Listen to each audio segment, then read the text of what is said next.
Akkam jirtu kabajamtoota hordoftoota jaalala dhugaa nagaa fi fayyaan bakkuma jirtanitti isiniif ta'u isiniin jedha.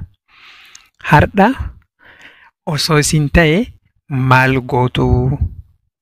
Jaalalli akkanaa osoo isin mudate, wanti akkanaa osoo isin mudate maal gootu kan jedhu wajjin laalla hanga xumura viidiyoo kanatti akkana wajjin turtan kabajaan isin gaafadha. Maarree hordoftoota koo osoo si ta'e maal goota? Tarii jaalalli fageenyaa, jaalalli halaalaa si qabee osoo dhumarratti wanni akkanaa kun si mudate maal goota? Jaalalli waanuma jiru garuu nama jaalalaan miila waliin makamtuun hin beektu. Tarii namootan online irratti wal barachuu dandeettaa, social media garaagaraa irratti wal barachuu dandeettaa. Ammoo yoo wal barattee dhumarratti kun si mudate osoo si ta'e maal goota? Jaalalli feesbuukii namoota hedduuf gaafidha. Namoonni hedduun jaalalli feesbuukiin hin jira, jaalalli akkamitti feesbuukiin jiraachuu danda'a jedhanii gaafachuu ni danda'u. Seenaa kana yeroo hedduu irra deddeebi'ee dubbisee jira. Har'a garuu seenaa kana isiniif qooduuf dirqamee jireenyi addunyaa waan qabatee dhufu eenyuutuyyuu hin beeku. Jireenyi addunyaa wanni inni namaa fidu namni beeku hin jiru jechuudha. Har'aa beekna malee kaboruu wanta hin beeknu jechuudha. Akkas ture dubbichi.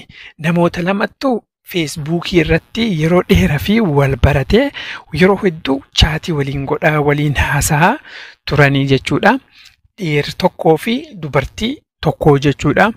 Osuma haasa'anu dhala namaa waan ta'aniif onneen fuuteti gara jaalalaa geessitee warri lamaanuu online irratti wal jaalatanii jechuudha. Osuma akkasitti wal jaalatanuu guyyaatti yeroo hunda walii bilbilanii, yeroo hunda walii haasa'anii, feesbuukii irratti yeroo hunda chaat walii godhanii sin jaaladha osoo waliin hin jenne waliin oolanii bulanii hin beekanii. Ergaa jaalalaa hedduu waliif erganii, waliif qoodanii akka wal fuudhanis boodarratti ammoo akka wal fuudhanis waliin mari'atanii jechuudha.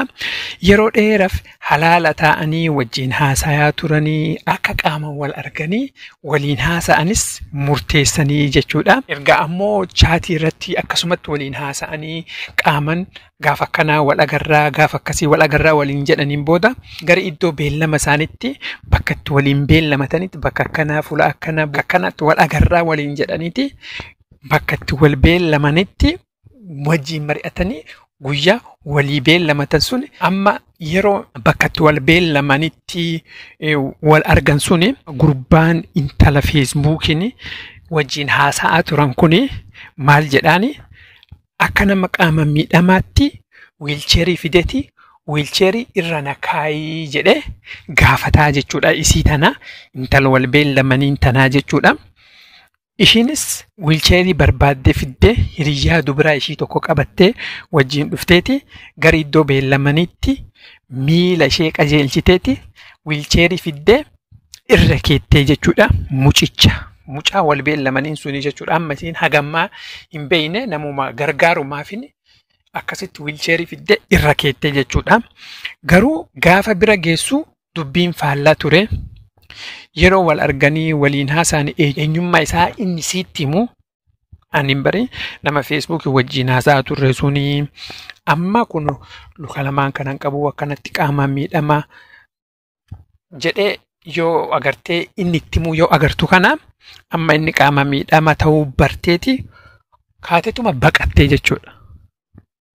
Inni bakka beellama isaanii dubbiin tun isin galtame bakka beellamaa suntu wiilcheerii fidee wiilcheeriin nanaa kaayii jedheen akka agartu walii beellamanillee hunda hubattee hunda erga hubatteen booda inni qaama miidhamaa miteettetti kaatete biraa baqattee jechuudha. Hiriyyaan dubiraa ishii dhufteeti kadhattee baay'ee kadhattee yaaltee gorsitee amansiisuu fi hin dadhabdee jechuudha. Hiriyyaan isii wiilcheerii waliin fidde tuni kadhattee baay'ee lakkisii akkasii mitii jettee kadhatte.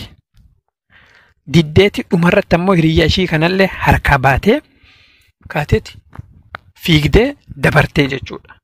Dhumarratti hiriyyaan ishii akkaan gadditeeti akka mucaa kana onneen isaa caba agartee onnee jaalalaa ka isaa ka cabe kana kan miidhame kana fayyisuuf jettee itti kalooftee itti siixee wajjin haasoftee wajjin erga haasofteen booda bakka isii sun akka buufuu dandeettu akka isa gargaaruu dandeettu waadaa seentee fi akka itti heerumtus walii galanii jechuudha. Amma hiriyaa isii ta wajjin duraan wiilcheerii fiduu dhufan kana mucaan kun walii galeen jira. Gaafa guyyaan gaa'ilaa gahu gaafa guyyaan gaa'ilaa warraa gahu guyyaa gaa'ilaas beellamatanii cidhas qabatanii qophii guddaas qopheessanii nama hunda affeeranii guyyaa gaa'ilaa godhatanii jechuudha. Guyyaa gaa'ilaa gaafa godhatan amma guyyaa cidhaa kana namni hunduu affeeramee intalti tunis dhuftee jirti.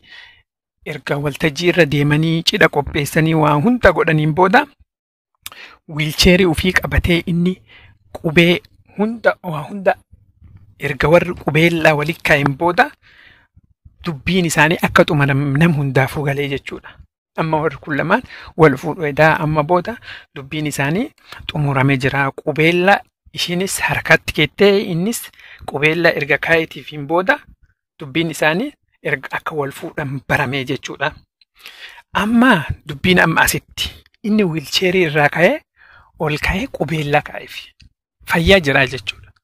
Ol ka'eeti qubeellaa kaa'eef namni hunduu achitti arge ajaa'ibee akkamitti akkas nagootaa jennaan ani namni hagam akka nama amansiisuu akkamitti akka nam jaalatu jaalalli kun ka dhugaamoo ka dharaa ta'uu adda baafachuu fi kan jedhu akkas godhee jedhe ishiitti himee jechuudha.